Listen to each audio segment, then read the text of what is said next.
আসসালামু আলাইকুম। আজকে আমি রান্না করব পেঁয়াজ ছাড়া গরু ভুনা। এই জন্য আমি এখানে গরুর মাংস নিয়েছি 1 কেজি। দিয়ে দিলাম শুকনো মরিচ, আদা রসুন বাটা, গরম মশলার গুঁড়া 1 চামচ, হলুদ 1 চামচ, লবণ 1.5 চামচ, তেজপাতা 2টি, তেল দিয়ে হাত দিয়ে ভালো করে মেখে নেব। গরুর মাংস হাতে যত মাখাবেন তত টেস্ট হবে, এই জন্য আমি হাত দিয়ে ভালো করে মেখে নিলাম। এর মধ্যে এখন আমি পানি দিয়ে দেব। পানি দিয়ে পাতিলটি চুলায় বসিয়ে 20 মিনিট জাল করে নেব। ফিরে আসলাম 20 মিনিট পর। এখন ভালো করে কষিয়ে নেব।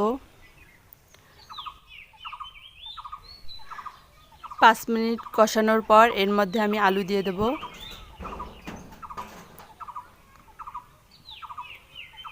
আলু দিয়ে আবারও 5 মিনিট ভালো করে কষিয়ে নেব।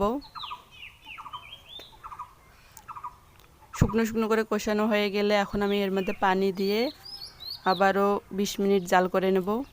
আমার ভিডিওগুলি যদি আপনাদের ভালো লেগে থাকে অবশ্যই একটি লাইক দেবেন আর আমার চ্যানেলটি সাবস্ক্রাইব করে পাশে থাকবেন।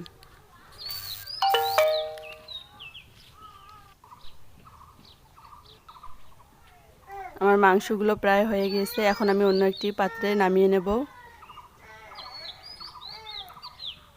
আমার ভিডিওগুলো দেখার জন্য আপনাদের সবাইকে অসংখ্য ধন্যবাদ।